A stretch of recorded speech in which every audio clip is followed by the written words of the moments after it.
good afternoon. Today we are here to Kotlin demo. So what is the Kotlin? And we will see the contents, what we are going to learn.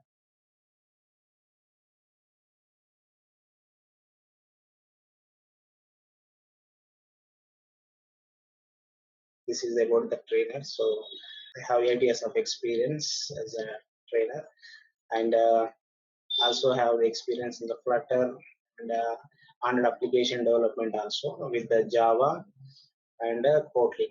So earlier we used to develop the Android applications by using Java. So, but now most of the people are switching to Kotlin. So I have the Kotlin experience also, and so we are supporting in any stage like so they if they start from scratch, so we can from scratch to deployment. So we are supporting to the students. So how to write the code and how to deploy to the Play Store and what are the things to be added. Everything will be covered. So I have delivered more than 500 plus students so far. So today's agenda is first of all we have to know why Kotlin. Actually, in the 2000, so before knowing about the Kotlin, so we have to know some history about the Kotlin. So in 2011, so the company called IntelliJ ID. So this company is announced that they are going to launch, they are going to create one language. So that is the Kotlin, and this language is open source. So open source means anyone can access without paying any money. So nothing but free.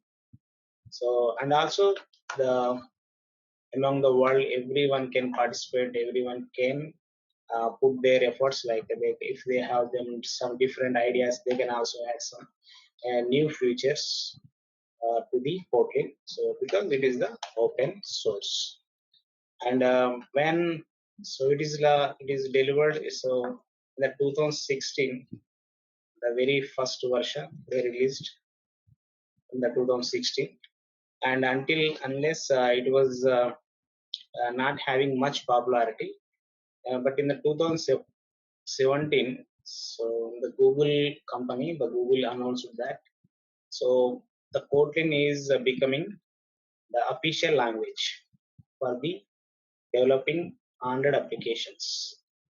Okay, so before 2017, they used to write the code in the Java language to develop the Android applications.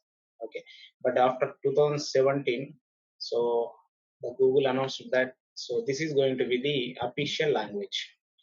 Okay, so from that, so from 2017 to till date, so it is increasing so much popularity. So day by day, most of the developers are switching to this new technology. So this Kotlin language. That's why. So we have to learn the Kotlin. And what is the why should we learn? Because already there is a Java, right? So we can do anything with the Java. Also, Java it's been from 20 years, 25 years. It's been almost. But why we are switching to Kotlin? Because there are so many features available if you compare to Java. So nothing but so if you see the simple example, we can say earlier we used to ride the bikes which is having the kick. So if you kick the bike, uh, so then you can start. If you want to start the bike, so you have to do that. But latest trend is now just you can just self start is there. So like that. So Java also there, but the Kotlin is nothing but Java plus with extra features. So we can say the Kotlin is nothing but so it is a Java plus extra features.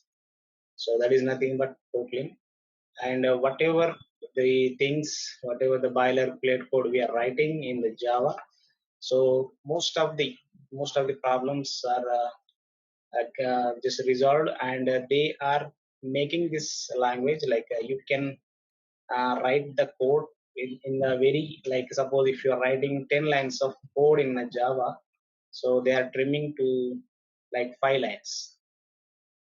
So this is there are so many features we will discuss in few minutes. And so one thing is like we have some extra feature, just keep it in this your mind.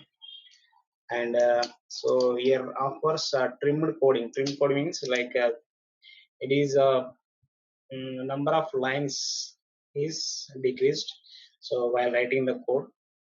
And it is the JVM. So we can also say Kotlin is a JVM language. Okay? So there are so many JVM languages like Groovy, like Java.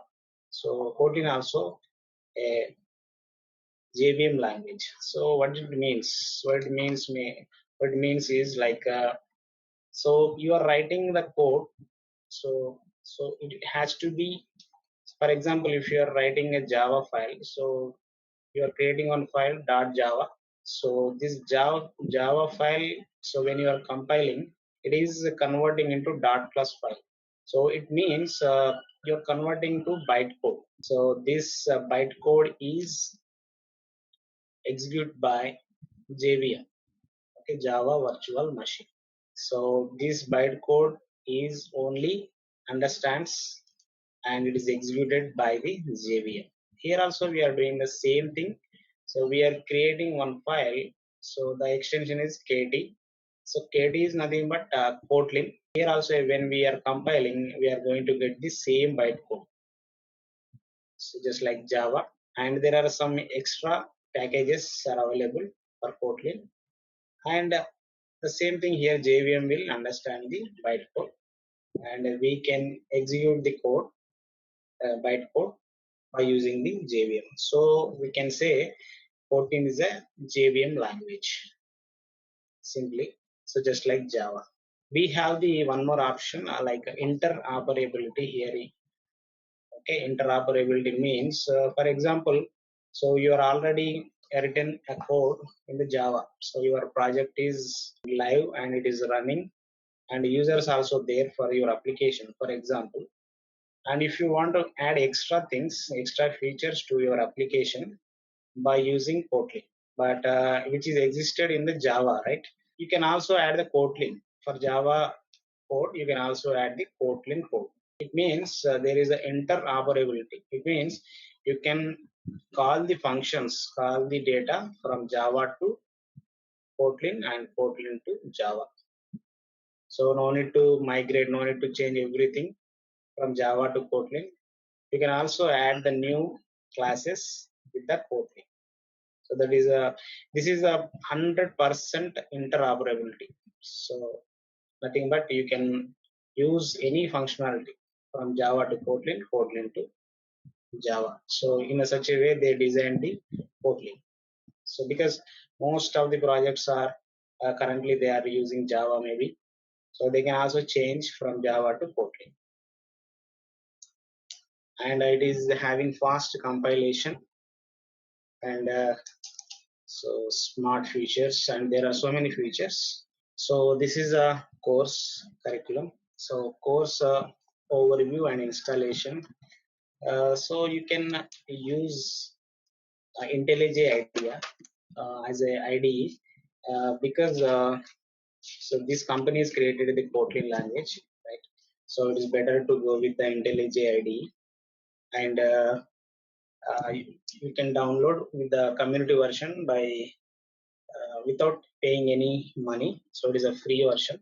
So if you want to add some extra, so then you have to pay for the ID. But for learning purpose, you can use the community version.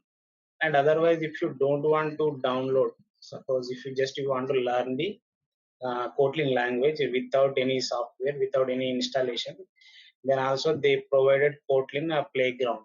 So Kotlin playground is nothing but it is online, so online website where you can like I will show you playground. So here also you can write your code and you can execute here. So for example, I will show you one sample code.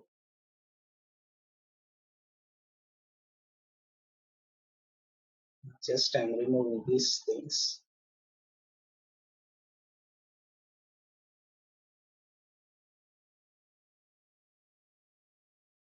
See, we can get the output.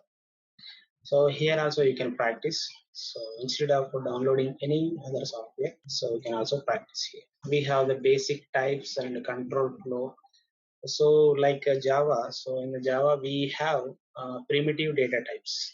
Okay, so we can say these are the primitive data types.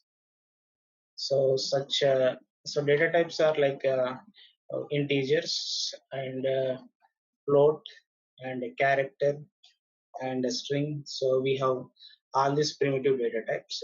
But in Kotlin, we have all the data types are converted into objects. So everything is object. So there is no primitive data types.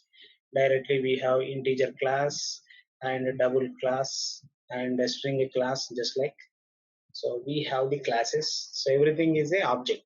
So here, if you observe, so we have two types. So like variable and value. That is nothing but I will show you. So you can create. So this is, for example, variable.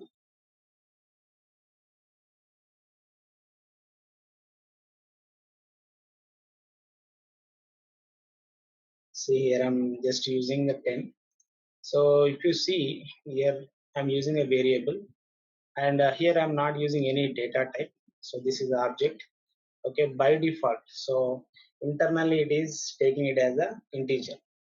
Okay, so if you want to see, so directly I can print here hello world $x.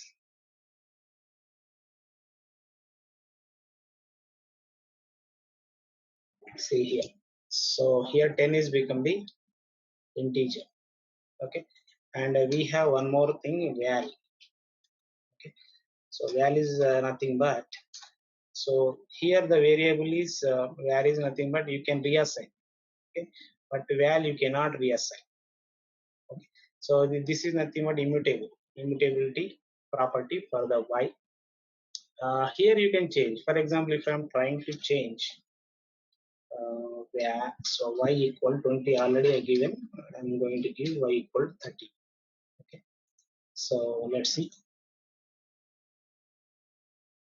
y equal 30, and I'm getting error.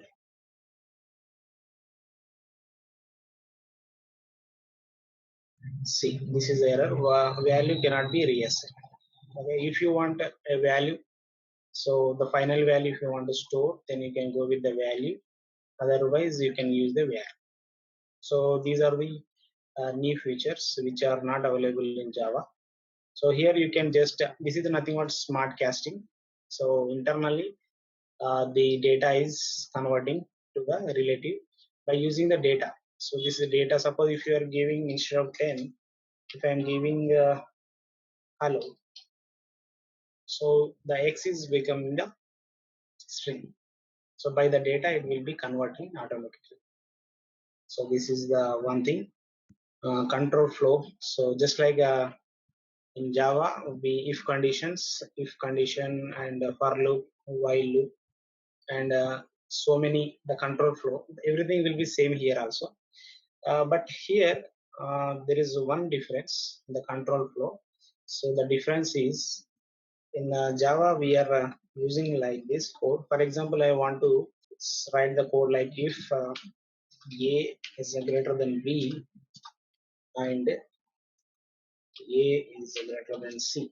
So I'm writing this condition. So here what is happening is I'm checking the a value with the b. If it is greater than b and if it is greater than a, then only it will be coming into this condition. So here in the Java, what they are doing is first they are checking this condition.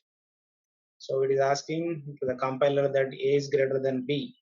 For example, if I am taking the values like this, for example, I am taking the a is equal small a, this one is equal 10 b is equal. So this one please assume it as the small a because it is changing into capital A. B is equal to 20 and the c is equal to 30. See if the condition, if they am checking the condition a is greater than b, it is no. It is asking to the compiler a is greater than b, yes or no. It is saying no. So in the first condition it is giving as no, and in the Java it is going to the second condition and it is checking a is greater than c. Then if it is both are no, then it is not coming into this. Actually when we are using the AND operator, it means at least one should be, at least the both should be true. It means the both should be yes, none of them should not be no. Okay, if it is one condition is no, then it is not going to be to enter the loop. So for example, if it is yes, no and yes, then also it is not entering. So the first condition is important. Okay, but in Kotlin what they are doing is they are using short circuit. What is this option? So this option, first of all, it is checking the first condition. If it is no, so in the AND condition first one is no, then no need to check for the second condition, right? Anyway, we don't care about the second result. The first result is telling that, so we are not going to enter into this loop because the first condition is no. But in the Java it is checking the two conditions, but in the Kotlin they are made it as short circuit. So this is one very good feature. So internally, so it is working like this, the short circuit. Control flow classes and objects, so just like object oriented programming concepts, so just like Java it supports. So like constructors we have, and we have inheritance. So inheritance, like nothing but we can reuse the code. Okay, so we have the parent class and the child class like Java, and same thing we can extend the parent class, and we have interfaces and abstract classes also, so which is having just information without any implementation. So those things also we can use just like Java. And here in the interfaces with the latest versions like from 1.8, Java 1.8, so interface is also having the concrete methods. Earlier they don't have, so only they have only the methods which are not implemented. Okay, but now the interface is also having the implemented and unimplemented, the two types of methods it is allowing, the interface is allowing. So this one is also done. So the same thing but extra feature from the Java 1.8, so it is also available in the code. And we have visibility controllers. Okay, so nothing but we have private, public,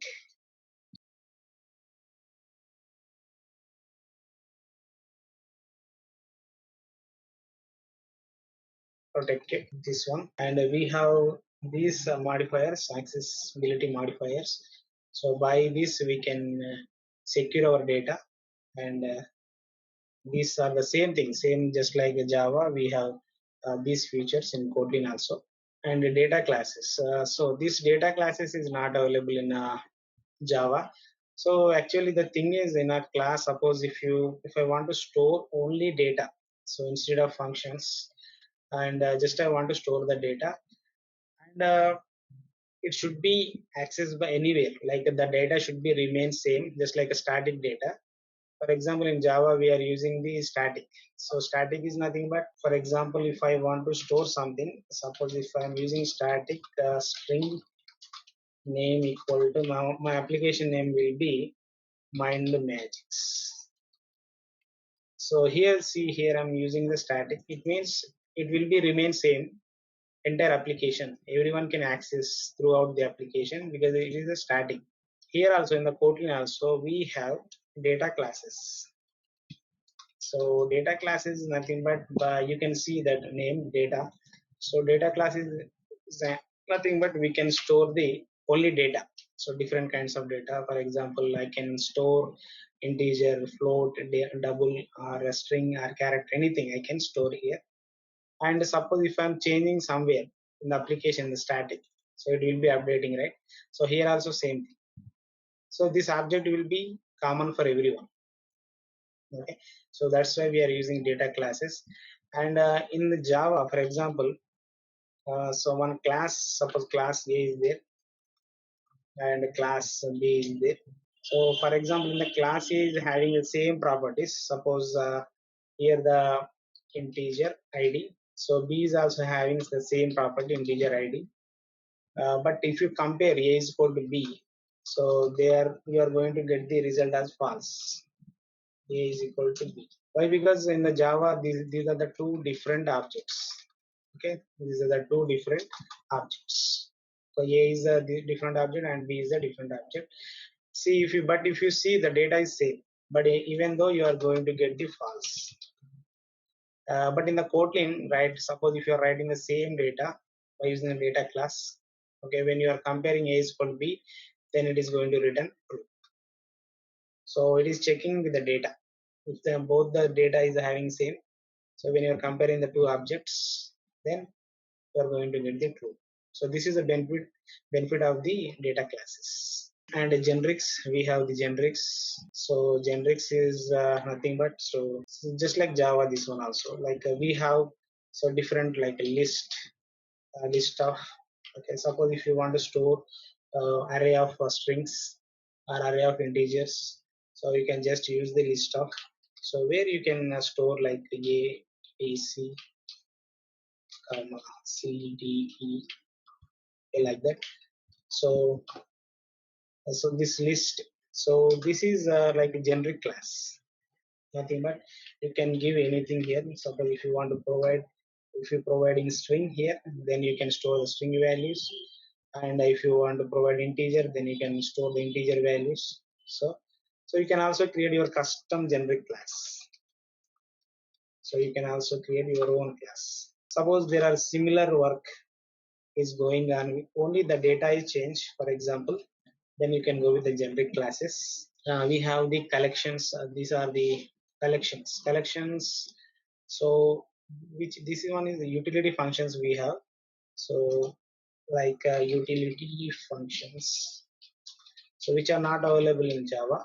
So nothing but, for example, you have list of data, list of some names, so like variable names, and you have the data like this, list of EBC. The same thing, the same list I'm writing, def.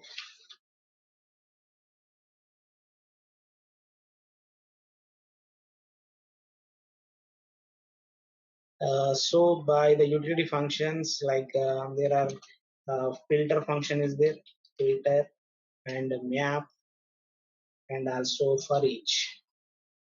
Okay, so these are the utility functions.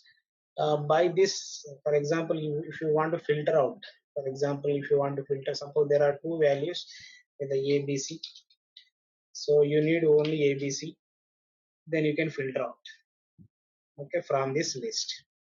And you can map is nothing but if you want to change the state of the object, so then you can go with the map.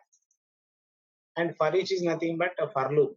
So like Java, so we have for loop. For loop is nothing but you can get the data from the list of elements. So the for each is nothing but this is just like internally working as a for loop, but we have the utility function. So by this function we can get the data easily. So these are the available in Kotlin. And next we have exception handling. So exception handling like try block. So whenever if you have any doubt on some code, for example, if you are doing some array index of, suppose if you are accessing array of elements, okay, so then you can use the exception handling there. Okay, and this is just like a Java only. And like we have the try block and catch block, and finally, and the same thing. And also you can throw your own, suppose if you want to throw any exception, custom exception, you can throw it by using the exception handling. And interoperability, just now we discussed, so nothing but we can communicate from Kotlin code to Java and Java to Kotlin. Yes, and one more thing is asynchronous programming. So this is a very crucial important point in Kotlin. Like any application, any language, uh, for example Java or any language, everything is supports async programming. Async programming is nothing but when you want to work with the background operations, such as if you want to download any image or if you want to upload any file. So that is nothing but asynchronous. It means you are not going to do by using the main thread. So in Java, what we are doing is we are creating a thread, separate thread. A thread is nothing but a separate path of execution. So it is not disturbing the main thread. So, but here in the Kotlin, we have the coroutines. So compared to thread, it is a very less, like it is taking more memory, it is taking very less memory. And there are so many features by using the coroutines. And by the thread, so thread is taking more memory, but the coroutines are very less. And for the async programming in Kotlin, we are going to use coroutines. So most of the people are very much interested to learn the Kotlin because of these coroutines, because it is taking very less time, and it is having more speed compared to thread. And we have the scopes also with the coroutines. So this is a very important point. So we have the global scope and IO scope, a life cycle scope. So there are scopes. So wherever you want by the requirement, you can use the coroutines with the scopes. So we can achieve the async programming by the coroutines. So we are using suspend functions. So if you creating the coroutine, so it should be executed by the suspend function. Okay, so you can write your code in the suspend functions. So this is the asynchronous is async programming achieved by the coroutines. This is very important in the coroutines in the Kotlin. So this one. And we have high order functions, lambda functions. So these are nothing but lambda functions is nothing but anonymous functions, we can say, the function which doesn't have the name. So lambda functions which are available in Kotlin, and high order functions. So we can also so in the Java we cannot so we can pass the arguments, like we can pass the only data, but here we can also pass the argument as a function also as argument. We can also pass the function. So in the Kotlin, we can also pass function as argument. So this is not available in Java. And we have the nested and inner classes. So we can write a class inside a class, okay, by nested. So this is nothing nested, and inner class is nothing but if you want to use the parent class data, you can create the inner classes also. And we have null safety. So this is very important once again. So just like coroutines in Java, we cannot we are going to face the null pointer exception every time. So in the Java, so that is making more trouble to the developer to write the code. But here we have null safety. So null safety is nothing but so in the compile time only you can get some idea. So what is the error you are going to get. So there are we have different operators like safe call operator, let operator, and Elvis operator. So these are the operators to our application become null safety. So it means, for example, suppose if you are using this is very important topic in Kotlin.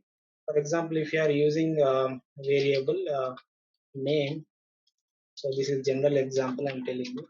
So for example, here I'm giving it has null. So when if it is null, then the application is going to be crash. So instead of that, we can use nullable. So this operator is telling that I am going to accept the null value. Okay, what if it is coming the null also, then it is not going to be crash the application.